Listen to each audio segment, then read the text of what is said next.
The Vietnam War started in November of 1955 and went until April of 1975.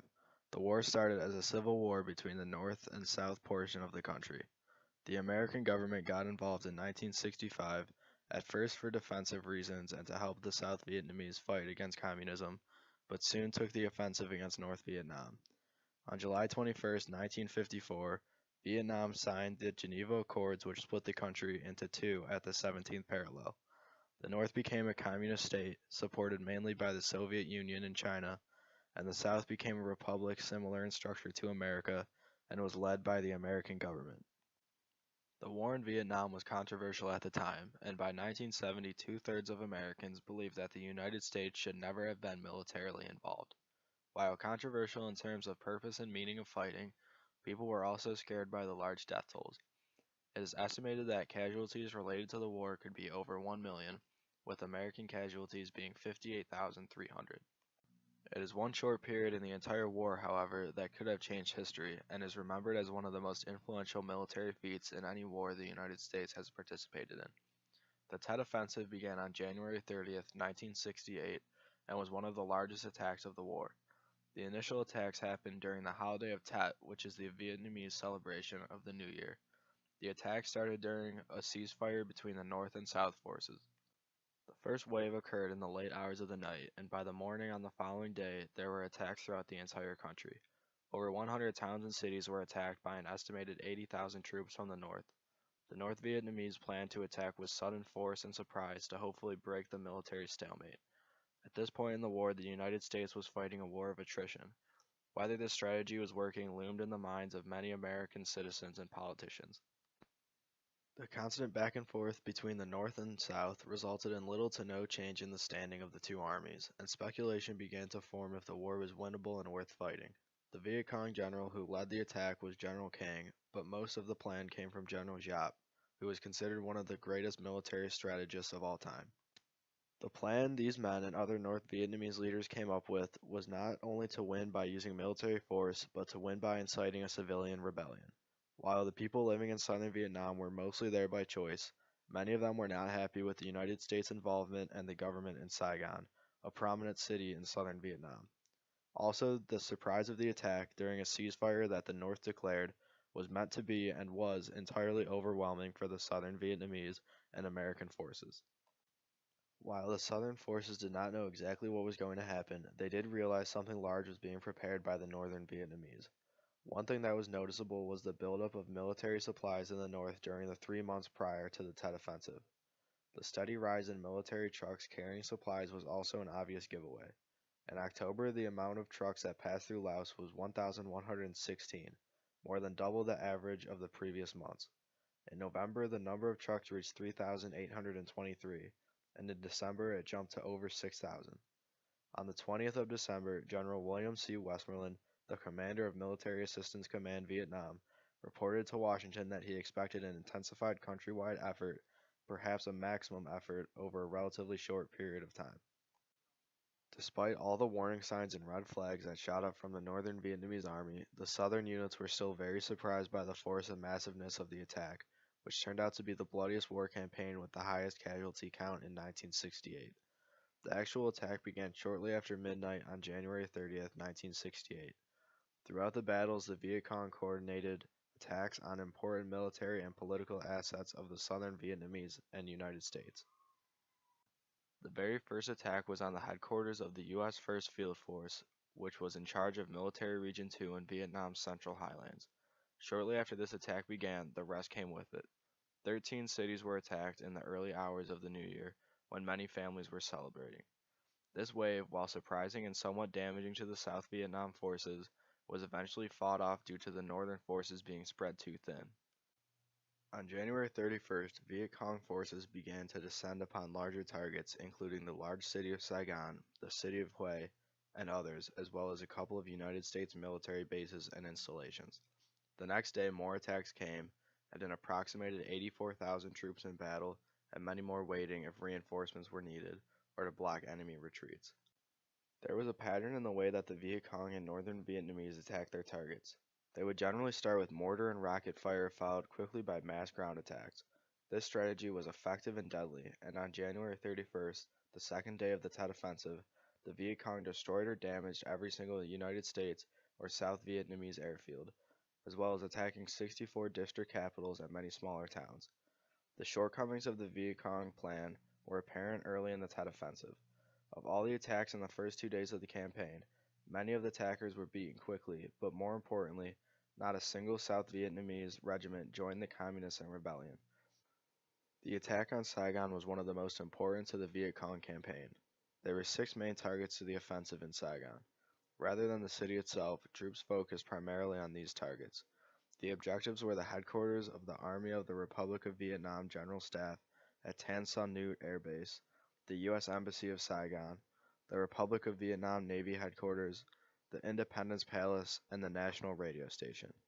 The North Vietnamese, while attacking strong military and political figures, they also wanted the national radio station, which would be perfect for propaganda and would also be a symbolic victory.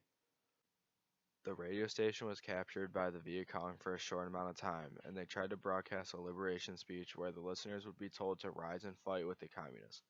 Fortunately for the South Vietnamese forces, the broadcast never aired. After 6 hours, the radio station was destroyed, killing the Viet Cong infiltrators with it. The attack on the United States Embassy was also a failed attempt. A 19-person sapper team, which is a team of military engineers, blew a hole in the outer wall of the 4-acre complex that housed the large 6th-floor embassy. The team got into the complex, but were shut out of the actual building and later either killed or captured. Throughout the rest of the city, small units of Viet Cong soldiers attacked the homes of officers and police stations, as well as hunting for people on the blacklist they were given, which listed the names of officers and civil servants, which were promptly captured and executed by Viet Cong soldiers. This photo, shot by Edward T. Adams, was one of the most famous photographs from the Vietnam War. Pictured is Chief of National Police Nguyen Nha Loan, publicly executing Viet Cong General Nguyen Van Lem. The attack of Saigon ended after a little over 2 weeks. A total of 35 communist battalions assisted with the attack, and once they were defeated, only one other battle from the first phase of the Tet Offensive was still being fought. The Battle of Hue was one of the most bloody and longest battles of the entire war. The main target of the attack on the city was a citadel that the South Vietnamese were using as headquarters. Much of the citadel fell to the north, but a portion remained under the control of the South. In the rest of the city, multiple battalions, around 10,000 Viet Cong troops, were fighting to make control of the city itself.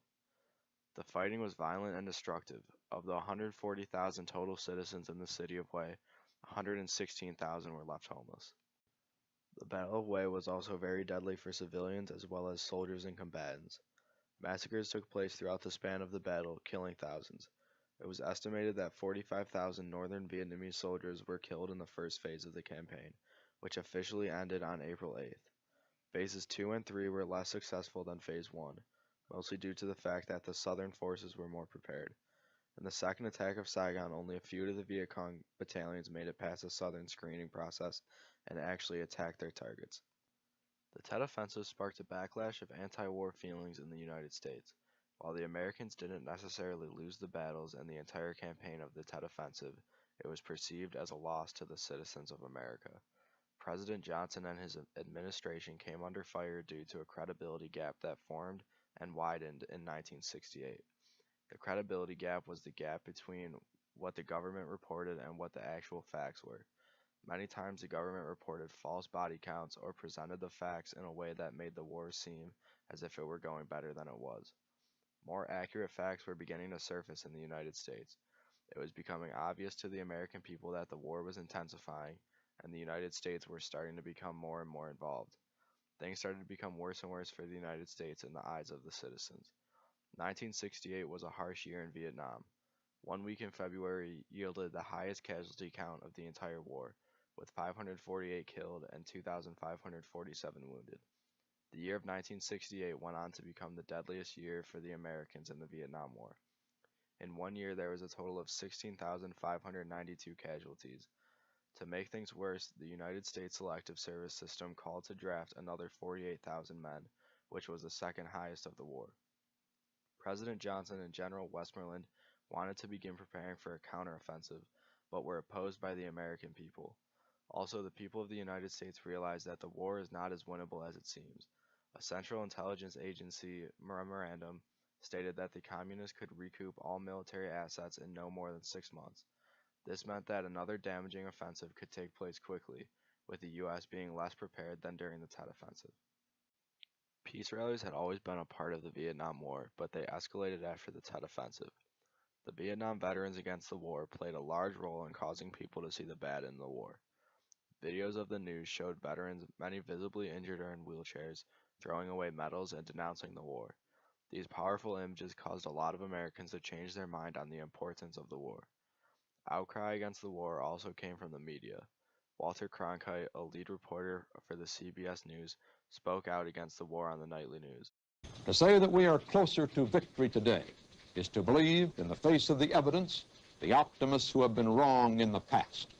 To suggest we are on the edge of defeat is to yield to unreasonable pessimism. To say that we are mired in stalemate seems the only realistic, if unsatisfactory, conclusion. On the off chance that military and political analysts are right, in the next few months we must test the enemy's intentions in case this is indeed his last big gasp before negotiations.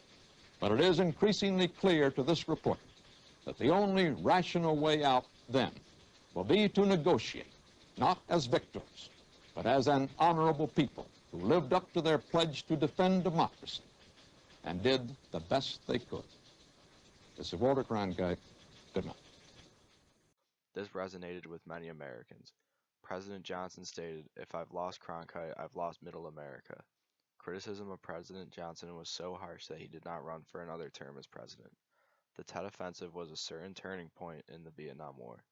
Had it not happened, and the United States had not seen the effects, the Vietnam War could have gone on for much longer. The Tet Offensive sparked a revolt that would start the long process of creating a peace treaty and cause the war to wind down.